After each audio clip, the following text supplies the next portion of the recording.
Hello, and I am here to talk about problems, specifically how actually you and many other people actually do want problems, even though they might not think that they do. They might need problems, which they are unnecessarily solving.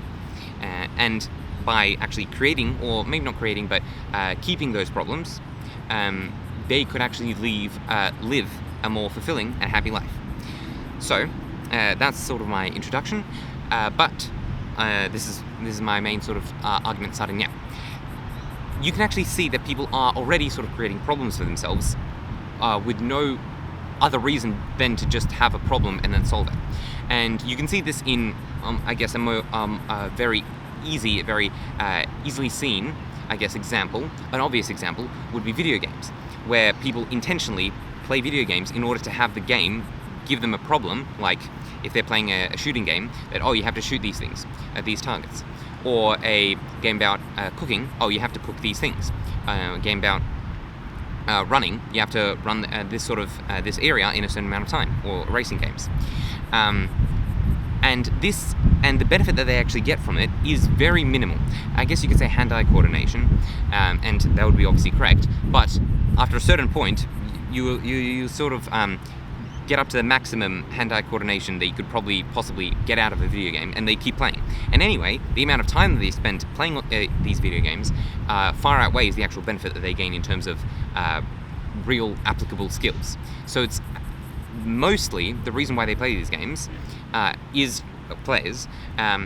is to just have problems and to solve problems, because people want problems. But you don't even have to just have this with people who play video games. People who basically all entertainment media is just people receiving problems or hearing about problems and then hearing about their solutions or possible solutions. Or it's just basically having problems that they can themselves think about. For example, movies. Like, you just think about Pirates of the Caribbean, where there's problems with, trying to get money. And they're, sailing across Caribbean and trying to get money. Or, I don't know, Titanic, where ship is sinking, they have to survive, right? All these sort of, basically, all media has problems. Otherwise, it's not, like, the entire idea for, a piece of media is to have a problem and then a resolution. That's the whole point. But the reason for that is that people want problems. People want to, in this case, they're not really sort of themselves acting in terms of the problem solvers of the movie. No, the characters are the ones doing that, but they themselves are sympathizing with the characters and sort of trying to figure out how they would solve the problems in their shoes. In the same way that if you were on a ship, in the Atlantic 400 years ago, and you were a working sailor, you're not the captain, you're not the one giving orders, but you're still sort of interested, you're still hearing about and you're still invested in this sort of, in your journey across the Atlantic when there's a storm and stuff. You have to be busy around the ship, fulfilling the orders that the captain gives. It's the same sort of dynamic, or I guess a similar sort of dynamic. But you can also see this with people, I guess, like camping, or even visiting other countries. Like camping, like the benefits that you actually gain from camping, and I guess the one benefit that really is sort of like a big one is, I guess, novelty, as in something new to you. If you haven't been, if you usually live in a city or basically not in the country, it would be something novel, and that would be sort of the experience that you get out of it. But mostly, if people that actually camp a lot, they're doing it because they want to create problems for themselves. They're not doing it because they really want to, sleep uncomfortably. That's the thing. They don't want to sleep uncomfortably because that's not itself something that is useful to them, but it's useful to them because it is a problem. People always want problems. And the problem is that we're living in a time when there's very little of them. And even something as simple as education. Education is basically, or learning, is basically problem solving. It's getting problems, as in you have to learn the times tables, or you have to, I don't know, every single, mathematics, every single problem is a problem. It's made out of problems. But also history. You have to read this book. That's a problem. And you have to solve it by reading the book. But you can have different ways of solving it. You can speed read. You can look up summaries online. So these are all problems. You have to sort of succinctly summarize a certain topic. in another subject. Every single part of learning is about a problem, which is you not knowing something, and then the solution, which is knowing it, like learning it. And this is seen in the rise of education channels on like YouTube and stuff, where over the past couple of years and a decade, I guess, education channels that teach the viewer something have sort of soared in popularity because people, as they don't have they have less problems in the real world, I guess you could say, they turn to having problems in like the digital world of, I guess it's sort of like a problem in the real as well, and not enough knowledge, but in terms of sort of physical problems, they turn to education problems, right? That, I haven't learned about this, I will learn about that, right? And I guess because a lot of these sort of videos that the people are actually watching don't actually teach them anything that they themselves really need at that moment or would need possibly in the future. They're more of maybe like teaching them about the history of a certain video game, or teaching them about the history or the possible solutions for a problem in a certain application or something like that. Like these aren't actual things that would really help them. But if you actually think about it in terms of people want problems, they want to sympathize with people solving problems, they want to try to solve the problems themselves, it actually makes total sense. And I guess it's like, it's evolved from us because when our ancestors, like cavemen or I guess serfs working in feudal in feudal world, more or less, like more talking about cavemen, they always had a problem. They were never secure in terms of like their food. You didn't really have anything that would last for a long time. They weren't secure in their like security in terms of physical security. You could always be attacked by a rival clan. They weren't secure in any of these sort of things. And so to be it would have been very rare for you to be actually secure and for you to sort of be able to be in a relaxed state. So being in a relaxed state was almost certainly a bad sign, because you're probably overlooking something which would lead to your downfall and conquering by another clan or something like that. So people have sort of been bred out to this sort of feeling of relaxation without any worries. You always have a worry. You always have worries because that's what we've been evolved to do. We've never had the situation of us being secure in physically, like I guess like emotionally, food-wise, in terms of everything really, in terms of our future. More or less, even though you might think, I might not be able to, become a millionaire in the future. I'm worrying about that. But you see, that's an extra worry. That isn't necessary for your survival. You can just be just a normal person. You can easily, in most Western countries, actually just live, do barely anything, do barely nothing, and still get by and live and have all your basic needs met. So the only things that you're sort of worrying about are the problems you've sort of created for yourself, which is, I want to become a millionaire, I want to become a billionaire, which is what we've always wanted to do, is to increase, which is we want to worry about the future and getting better and better and better, because what if everything suddenly goes away? What if a rival clan suddenly attacks?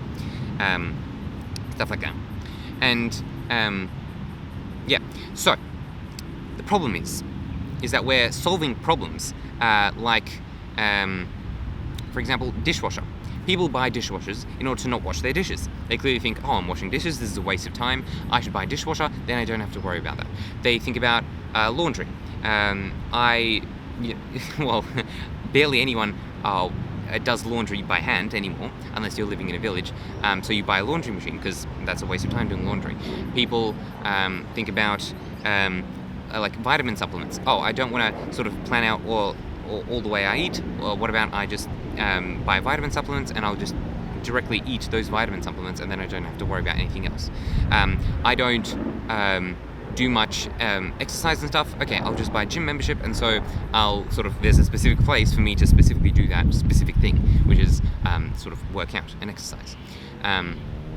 So these also all of these sort of things, and same thing sort of to do with education. Like, there's specific videos on specific channels that I just go there and I have those problems. I'm not going to read a book because I'll be long, and then that's sort of unnecessary. I'm going to do that. Now, when I say problems, like basically figuring out, pruning your problems, figuring out which problems are better than others, it's just basically by getting the pros and cons, basically the benefits and the costs of the problems that you would be, I guess, introducing into your life. And this makes sense because that's how you sort of analyze your own problems now, maybe even subconsciously. Because I'm not asking you to just add in as many problems as possible, like growing all vegetables, all the fruits and vegetables that you're consuming, every single piece of food that you're consuming on your own farm or something. That'll be way too sort of the costs of that, or I guess the cons of that would be far too great, and at least in my case, outweigh the benefits or the pros. But what I'm saying is that you already sort of have this inbuilt in you. When you want problems, like you want to watch a TV series or something, you watch an episode of a TV series. You don't keep on watching that TV series until the final episode. From the first one, you start watching it, and then you continue watching to the final one. Even if it's your time is not limited. When you have a whole day, like I don't know, on Sunday or on Saturday, you don't just watch an entire TV series. Or I mean, if you do, then you certainly are a unique person. But you don't do that because you have your problems fulfilled by watching the first episode, or the current episode that you're on, maybe the episode after. Your need for problems at that moment, at that point in time, are fulfilled, and you don't really need any more problems. The same way, the same sort of mindset or the same sort of reasoning should be applied to adding in new problems into your life. Try out having a problem, and try to really see how trying to really identify the good parts of the problem that are sort of being brought into your life. Because, as I said before, you might not realize that you might actually like it right now. But if you try to do it and actually keep on having it, right, for a couple of maybe weeks, maybe a couple of months, after that point you would probably realize if you really do want to have that problem or you don't.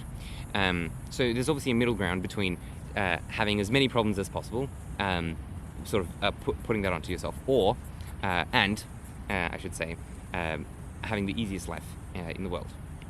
So we've sort of solved all these minor little inconveniences, all these little problems, like music, for example. Also, I'm sort of thinking of examples. Like before, you would have, before, you wouldn't have any sort of music players. You wouldn't have any of those sort of things. You'd have to go to an actual person, or you would have to play a musical instrument yourself. Now, obviously, you could just play a music piece on your phone, and it's the easiest thing ever. Same with media. You don't have to go to a film theatre. You can just watch it at home. All these sort of things. You don't have to prepare all these sort of all like food. You just have to go to the shopping centre and you can just buy a prepared like food that you just have to prepared piece of like a meal that you can just heat up in the microwave, or even it can be delivered to you. So all these sort of problems we have fixed. We have found a solution to them. But I'm sort of the opinion that is a problem. Humans do want problems because it allows us to solve them, and by solving them ourselves, first of all, we don't have to worry about spending money on problems, because the problem with the problems that we're sort of getting by movies and stuff is that we have to spend our money on actually getting problems. We're buying other people's problems, basically. We're buying, for example, a movie either through Netflix or through any other sort of streaming channel, and then we're watching movies, we're sympathizing with the character, and then we're sort of getting the problem. We're getting our sort of need of problems fulfilled. And when I'm talking about buying problems, I'm not only talking about money, I'm also talking about time. Because, just because, I only spent, $5 on that film, or no, I've only spent $1 on that film, or maybe even less, because I spent $9 on, some sort of streaming service for the month, and I've watched 100 films. So there you go. I'm spending a very little amount of money. Your argument falls flat. Excuse me. No, it does not fall flat, because you are wrong, and I'm right in this case. Because time is also is also a thing that you spend in order to get these problems fulfilled, or these problems solved. Because obviously during that time you could be, working at a job to earn money, and you could be doing other stuff that helps you in your life.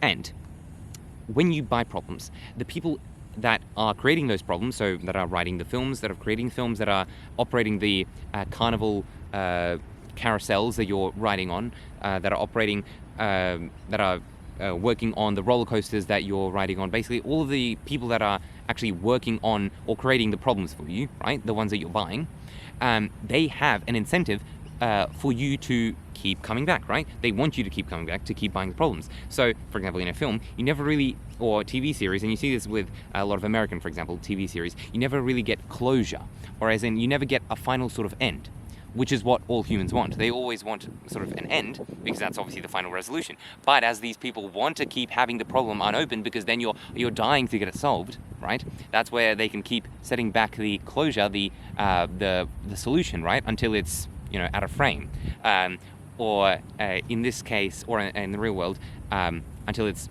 10 seasons later, or a lot of time later, basically. And this is unnecessary. It not only doesn't actually it scratches the problem, the itch of the problem a little bit, but it doesn't really get all the way there, and that's why you keep coming back. But you see, that's a problem, because that's a bad problem, because it's a problem in relation to your lack of problems. So in that way, that problem is bad, because you're never actually fulfilled, and you keep wanting to figure out the solution, or hear the solution, and so you keep watching these TV series when you're not getting anything for it, except for a waste of time as you're waiting for that resolution. Yes. But we've paid money for that, when you could just have a problem at home by just washing the dishes. Oh, instead of thinking about a detective figuring out the murder of a 25-year-old or something, you could instead just wash the dishes, and it's your need for problems is filled by that. Or you can instead prepare an actual meal for yourself. And here's the difference: with the problems that you sort of create in your own sort of life, as opposed to the problems that you buy, the problems that you create almost always have an advancement, or they make you better at certain things. They increase your skills.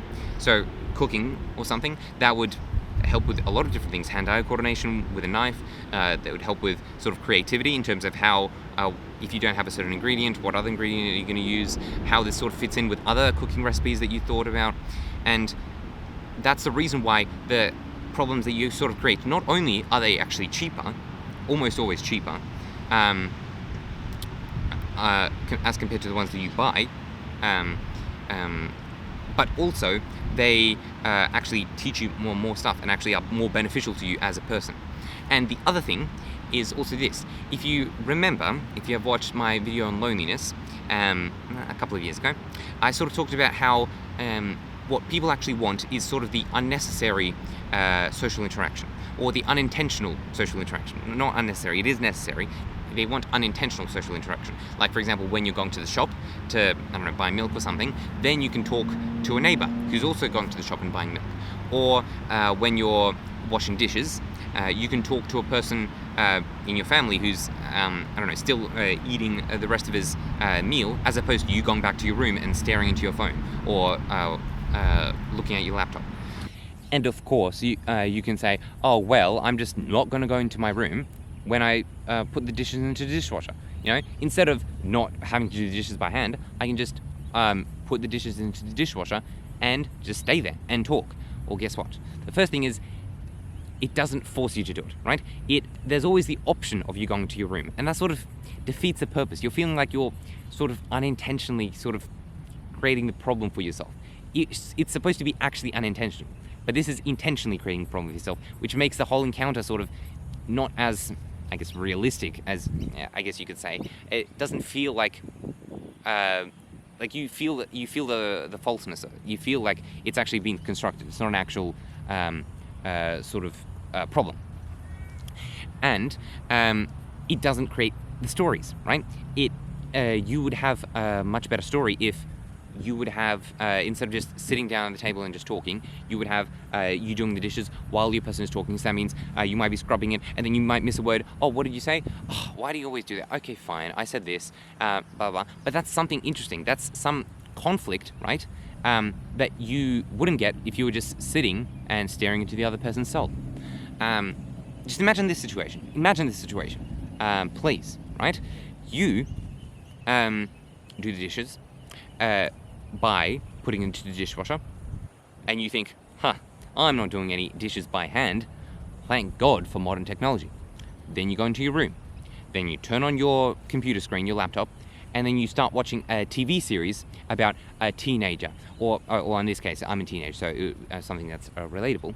But you'd start watching a TV series about a person who's your age and who's down on their luck, and they have to wash dishes because they don't have a dishwasher, and you'd be like, wow, this is really interesting. I see the problem that person is washing dishes. That's a problem. I really hope they get a solution to that. They got the dishes washed. That's good that they got the dishes washed. Okay, what's the next thing that's going to happen? There's a meteor heading towards Earth, and it's going to happen, right? But you see my sort of way of trying to make you understand. You then go, instead of having the problem there, you think, I found a solution to for my problem of needing to wash the dishes by hand. But then go into your room and then start watching a TV series about problems. So you're not solving your lack of problems. You're not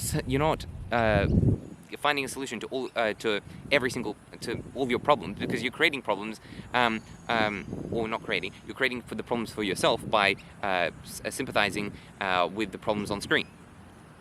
So it's redundant. I guess the only difference is the problems that you're fixing in real life. First of all, you have a personal connection to it.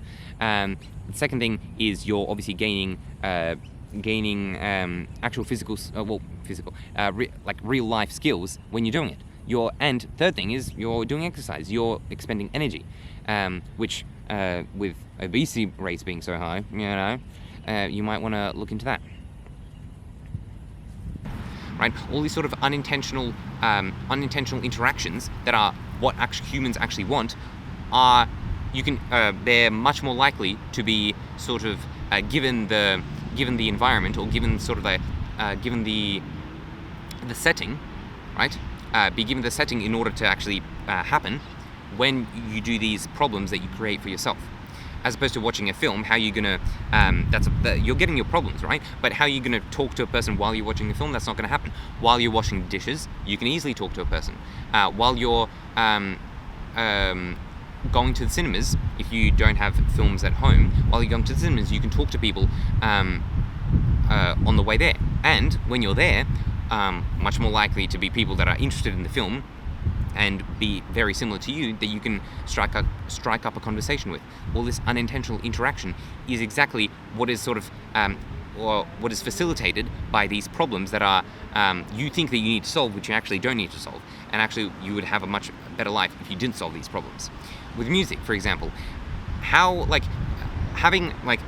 seeing a person with earbuds plugged into their ears and just doing whatever they want to do is the most sort of the most antisocial sort of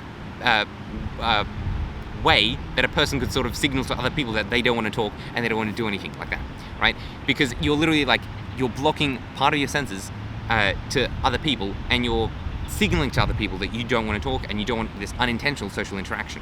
That's a mistake. If you are going to listen to music, I would suggest either to have the music playing out loud, but obviously if you're in a train or something, you're going to say, obviously I don't want to inconvenience other people.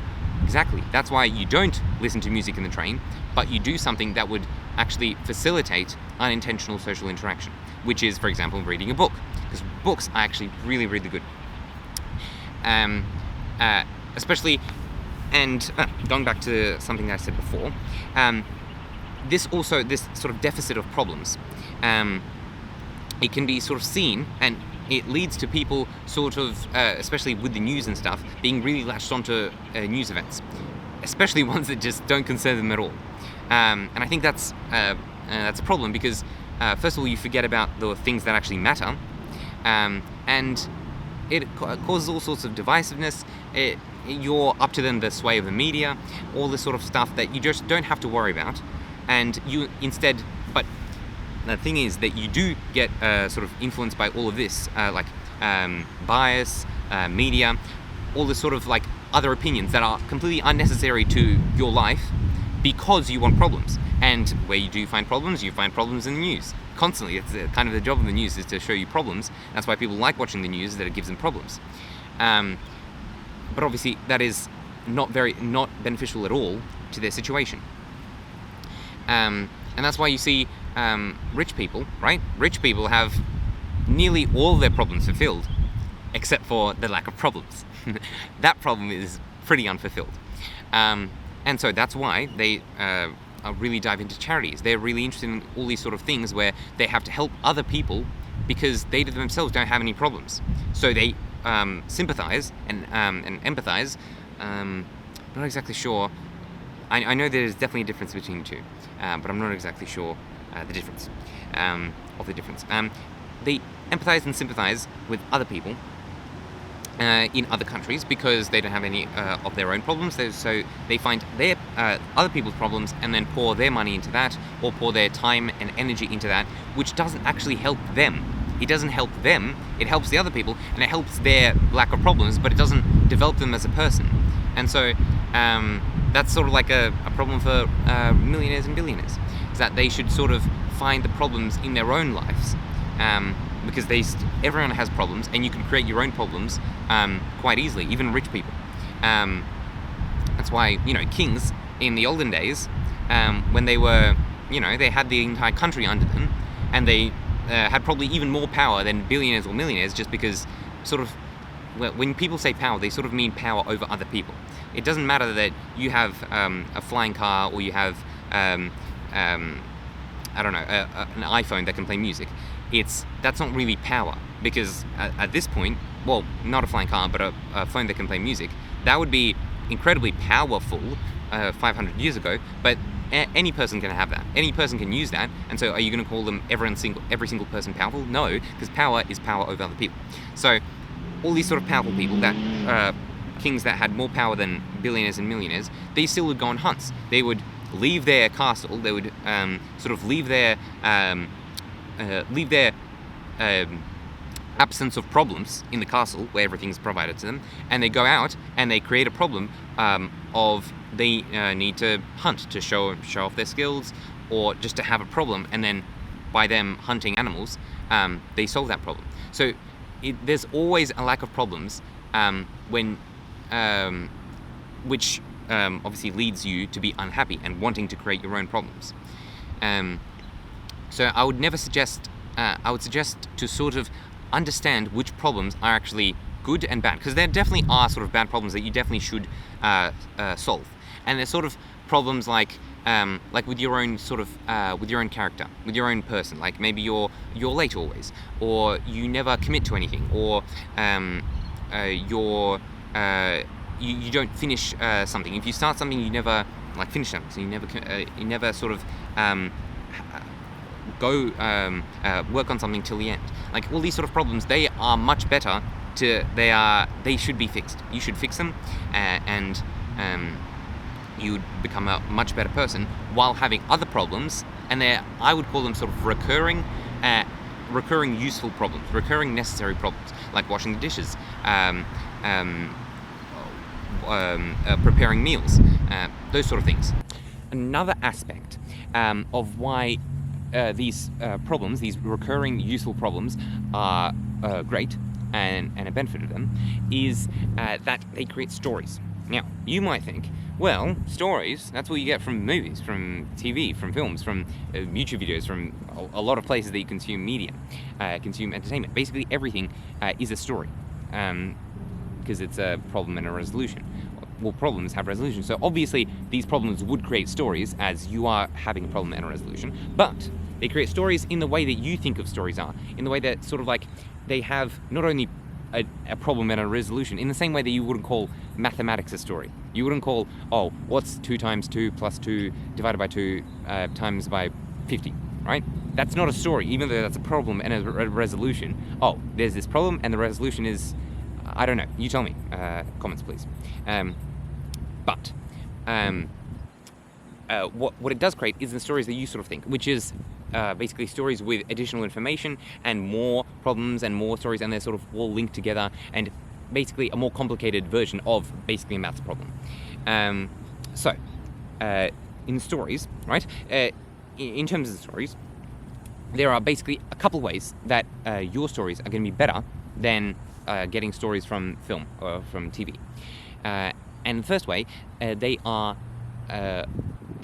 something that the other person hasn't heard, right? If you're talking with someone after you've been cleaning dishes for, I don't know, well, 10 minutes, it doesn't matter. It doesn't matter how long you've been cleaning dishes. The fact is, you have been cleaning dishes, and in this imaginary scenario. And there was one dish with a really, like a burned, like a saucepan with a burned on, I don't know, black spot, and it was really hard to get off. You had to find a piece of metal, but then also you didn't want to actually scrape off the Teflon off of this, the saucepan, and so it was a whole sort of rigmarole, right? And another one, maybe you had so much oil, and then it was really annoying to get that oil off of the plate, and then get the oil off your hands, and a whole sort of thing, right? These sort of things are obviously not heard. Like these stories are unique. They're, well, I guess by unique I mean the person hasn't really heard them before. I mean, sure, you can sort of imagine that there's countless numbers of stories that are very similar to this, but this individual one is still unique from all the other ones. The other person hasn't heard this. And it doesn't have to be cleaning dishes. It could be anything. It could be taking out the rubbish, and then you see a weird guy walking on the street with a, I don't know, eating stuff from a garbage bag or something. I don't know. It doesn't matter.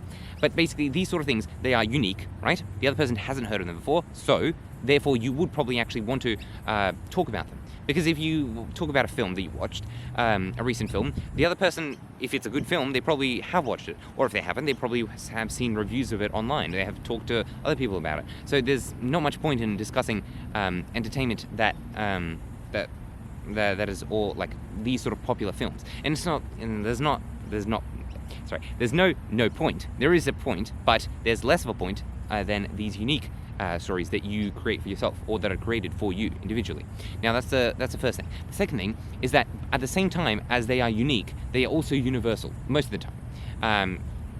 They're more likely to be universal in the way that the other person has probably washed dishes in their life. The other person has probably taken out the garbage. The other person has done these things that you have done and created these stories, and perhaps created their own stories, which means that they can sort of build on the conversation. That's how good conversations go, is that they build on each other's sort of points. They don't just go from one point to another, and there's no satisfying conclusion. You want to have points built on other points by the other person, and this helps that. Not only is this something that they relate to, they can also bring in their own stories. So that's the second one. And the third thing, and this is very important, perhaps the most important, is that they are personal, right? They happen to you. They're not, oh, I heard it from a friend, right? Or even then, those sort of tick the first two boxes that I sort of gave you. But this, the third box, which is them being personal, is sort of a really good one, because it causes you to act out the story, but also tell the story in a much more entertaining way, in a way that you wouldn't tell the story with such glamour or such in an interesting way, as in not as interesting if you were recapping a film, or maybe a book, or maybe something like that. This is something personal to you, so you can first of all, you'll be much more invested in sort of telling you the story. You'll remember so many more details in it, and it'll be so much more interesting, because that's what a conversation really, or that's sort of what stories in a conversation are really there for. They're to sort of show you as a person. The other person really just wants to talk, sort of to find out more about you than really about the content of what you're talking about, and that's good.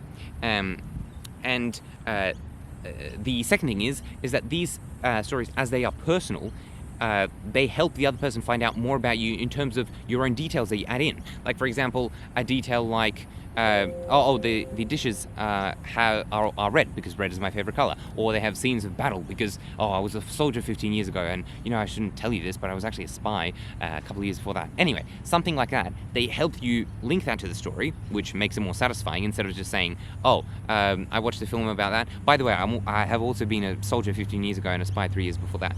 That's not as satisfying as a story which is directly links that, and it reminds you of the information. People aren't robots. They can't just sort of categorize all their sort of memories into certain folders that they just bring up, and they have a list of things that they just tell to every new person they meet. No, stories are a great way to sort of to combine all these sort of aspects of your life into a nice sort of a nice story, a nice list, basically. But that's all sort of woven into this fabric of a story, which you tell the other person. And it's much nicer, because a fabric is much nicer than just getting a bunch of threads, right? So that was a very nice metaphor that I just thought up, in the way that stories are gained from problems. Maybe even cycling to places. You don't have to go by car to most places. You could probably just bike to a majority of the areas of the places that you have to go to, and that would the skills that you get from that are obvious. It's exercise. You would get sort of navigational skills, and by exercise you also become happier, because that's literally ingrained in us. You actually become happier when you exercise. So all these sort of things, as compared to a car, as compared to even public transport, much worse. Those are much worse. So I would suggest you create problems. The thing is that part of this is you having now to sort of push yourself out of your comfort zone. And you obviously you probably hear this a lot, but it is actually very useful. The reason for it is that because of your lack of problems, right, over the past decade, or maybe your entire life, you're sort of unaccustomed to new problems. You're unaccustomed to actually useful problems that would make you happier. And so you feel like, that's dangerous. That's unusual. I'm not ready for that. Well, actually, you should push yourself to create those problems for yourself. Maybe somebody invited, like a family friend invited you to stay over at their residence, and this is from, like, I heard the story of, like, a person who was a family member invited them to stay over at their house, and they were really nervous about, like, going there for a night. And it was a normal family member. They've met with them 100 times. It's just they were nervous about doing something new they've never done before, and they couldn't possibly, like, make a decision for several hours. And then finally they agreed, but it was sort of like with reservation. So these sort of things that are actually really much more useful to you, because these sort of things echo, or they resemble, actual problems that you might actually face in the real world. Because yes, there is an absence of problems, but it's not like it is absolute. There are still problems, but because they're rarer, you're not because you haven't actually experienced those sort of problems before, you're not ready for the problems when they do come, and so that itself becomes a much bigger problem, which is a bad sort of problem, because that would probably mean you lose out on jobs, on income, on family, in terms of interaction, in terms of all these sort of things. So you want to be ready for problems by having problems yourself. And what I'm saying when I talk about this is the small problems and the big problems, right? When I say big problems, it's what I said before about having the benefits and the costs, the pros and the cons of the problems, right? The big problems, or I guess the bad problems, are the problems where the cons or the costs outweigh the benefits. So if you have your car breakdown, but you are on the way to a meeting, a very important meeting at the job where you would become the CEO or something. I don't know, something like that. You can imagine, of course, anything. Maybe you are going, in this case, you were going on to the airport to your flight that goes halfway around the world, and it cost $1,000 or something, or even more. Basically, the bad problems are the problems where the costs outweigh the benefits. The benefit would be, I need to find a way to the airport, like something like that. But in real life, you did get there late, and you did miss the flight, and the costs are you having to waste a lot more money, spend a lot more money. You having to miss out on a promotion. You're having to miss out on these sort of things that actually matter, and obviously you don't want that. And when I'm talking about sort of the good problems, are the problems where the costs don't outweigh the benefits. So something where, your car did break down, but it was on the way to a film that cost $10. Or maybe you went biking, right? You went on a bike, but it's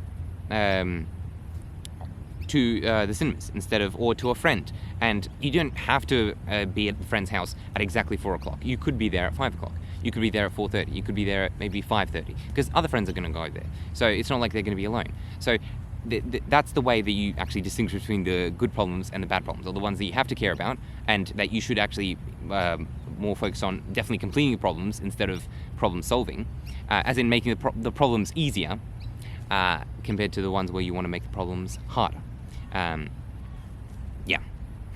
By saying, okay, I've never climbed a tree. There's a tree there, maybe I should climb it. It's it's unusual. Maybe other people stare at me. Doesn't matter. Try to climb the tree. Okay, do something that will that you haven't done. Right? You have to obviously think about it logically. Don't jump off a bridge. That would be stupid. But things that you definitely know that nothing actually bad is going to happen.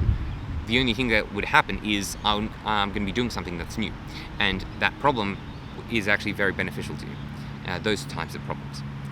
And you've got to think about this. This is actually, in terms of improving yourself, this is really easy. If everyone is solving every single problem for themselves and not being ready, not making themselves ready for their future problems, it's actually really easy for you to just do a couple of these things and be far ahead of your competition, basically, of everyone else.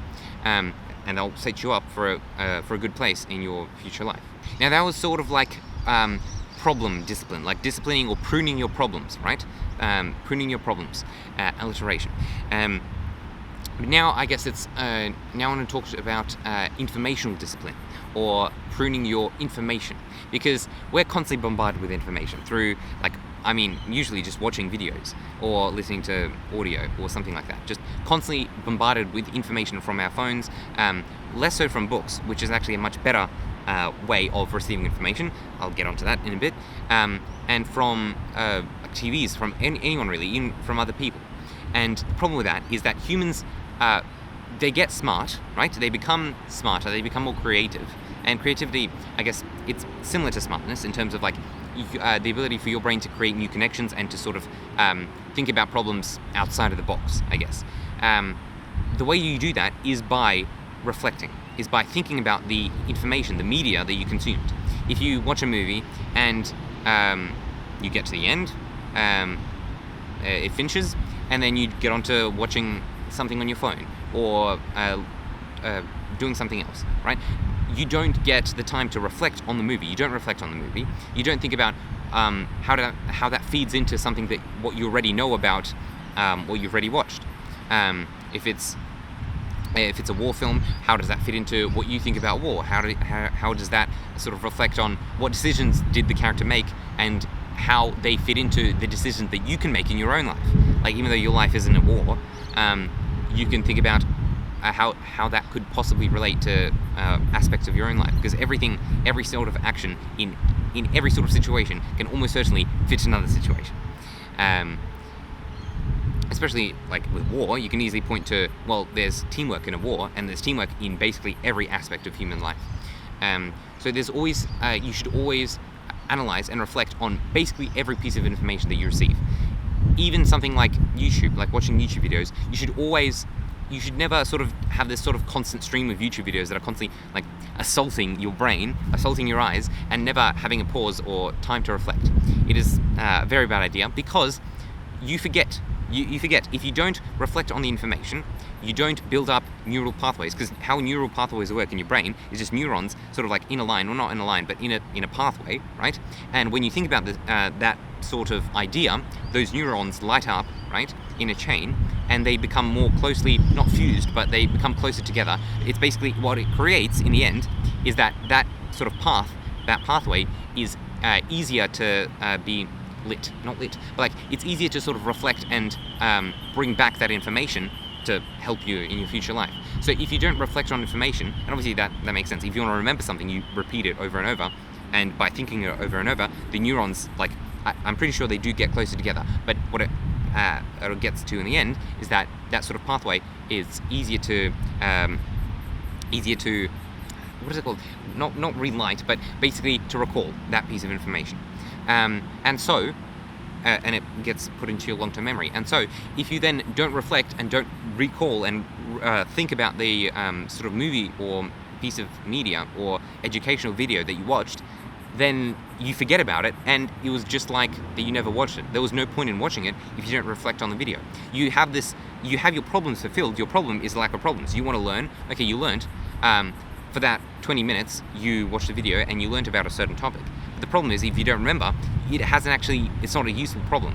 It's not a recurring useful problem. It's instead a useless problem that you just had fulfilled and you forgot about it. No, you have to reflect. Stop staring into your phone, okay? Not if you're watching this video, obviously, then keep staring into your phone, if you're watching this on your phone. But I'm talking about all the other videos that you know are a waste of time, and you keep watching it. Stop it.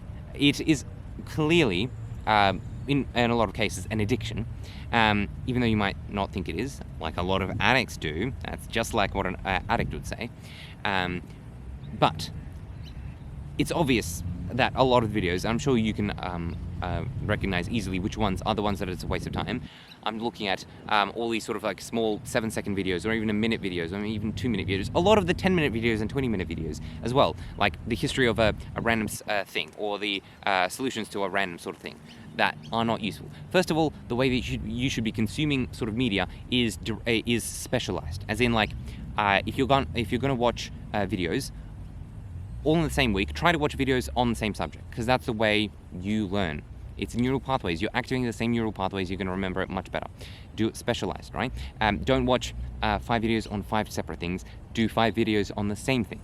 And don't have the videos 1 minute long, because you're not going to learn anything from them. And they're probably going to, as they are aimed for having the broadest reach, they're going to restate a lot of the basic points to have all the audience understand if they're, haven't watched anything about Napoleon or something, or have watched everything about Napoleon. If it's a 1-minute video, you're not going to learn anything. If it's a 20-minute video, you're also probably not going to learn anything. If it's a 2-hour video, that is much better. And that means you could probably watch it in chunks, and that is much better. And what it causes you to do is to stop wasting your time on your phone.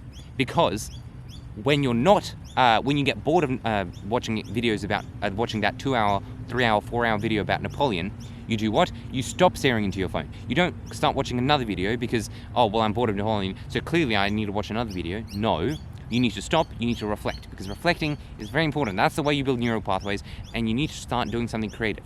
You watch a video about Napoleon, try to write something about Napoleon. Try to recount what you just heard about Napoleon.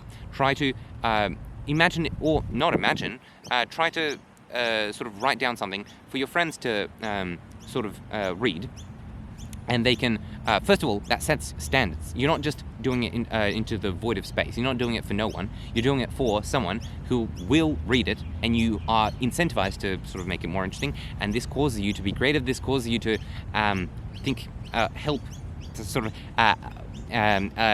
make your brain more sort of, I guess this is sort of like a metaphor, but like more plastic in terms of being able to create text, create sentences, formulate sentences, which is problem solving. Creativity is just problem solving. It's, I need to think up a cool story. Okay, that's a problem. The solution would be think of a person who needs to climb a tree, right? That is just problem solving, and the way to get better at that kind of problem solving is by directed sort of specialized media.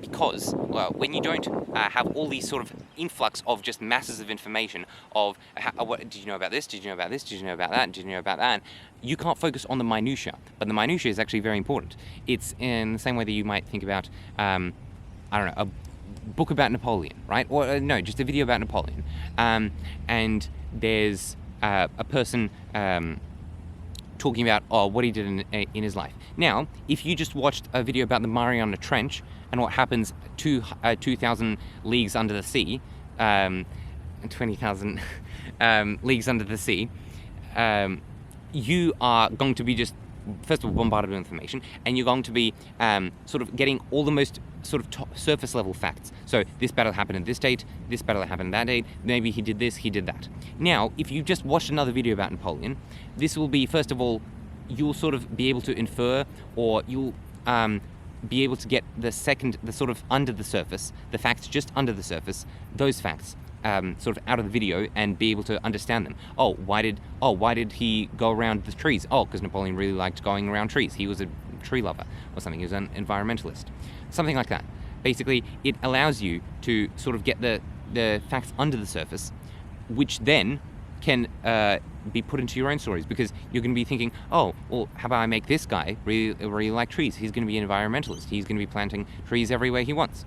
And so these sort of things actually help you being creative through all this sort of specialized media, because you can sort of understand the facts on the surface, and then from that start chirping up the facts under the surface. Chirping up, not chirping up, scooping up. Mm-hmm. And this goes for the fact that I've noticed that some people listen to stuff, like listen to videos or listen to podcasts or something as they go to sleep. This is a horrible idea. Do not do this. Do not listen to videos or media as you're sleeping, because that is specifically the time where you definitely should be recapping everything you've done throughout the day, or getting to sleep, not sleeping. I guess you can't really listen to something while you're sleeping, although I don't know, maybe there's something, influencing your brainwaves or something like that. But you should be recapping and reflecting on basically everything that's happened to you throughout the day, and what media and what information you've received throughout the day, because that would actually make those neural pathways stronger and help you in your future life, right? So that's a definite sort of tip. Do not listen to stuff as you're going to sleep. And in terms of just information, always have pauses in your sort of in the times when you do watch videos and stuff, in order to think about what you've just learned. Other than that, that's sort of it. Reading is a much better sort of form of consuming media and consuming information, because it gives you time to reflect on what you have just read, what you've just sort of received. You can go back to certain places. You can manage your speed of reading, because some paragraphs are much more important than other paragraphs. So you can mark places, and all this is much harder to do on, in terms of an audio format, and it increases your skill as well. Increases your skill in recognizing words. Yes, obviously you can say, you can recognize words in terms of speech in the audiobooks. Yes, but you're very good at that already. You're always hearing words being spoken to you, nearly always, when you're talking to other people, when you're watching other videos. So you might as well increase your ability of speed reading, or your ability of recognizing words and figuring out new words and how to spell words, right? Because even those have relationships of these words look like that, these words are spelt like that, that relates to this word, maybe these have a similar background. So all these sort of aspects you can get out from physical books that you can't get from audiobooks, and it creates problems. People want problems, right? They want something like this, even though you might think, it's much easier to have a Kindle or something, or it's much easier to have an audiobook. People want problems. It's much better to have a physical book, because then you have to remember to bring it with you. You have to have enough space for it in your bag. All these sort of things are actually nice, and they give you satisfaction when you solve the problems. I remembered to bring my book. I'm happy about that. Instead of, obviously I brought my book because it was on my Kindle, or it was on my phone, or it was an audiobook, right? So these sort of things is what you want, right? That's basically kind of it. Thank you for listening. my whole sort of idea is that you want problems, right? But you have to obviously have an idea of what kind of problems you want. Some problems are better than others, right? Other than that, all good. And I hope you think about this video, have time to reflect. Other than that, I leave you with my palm.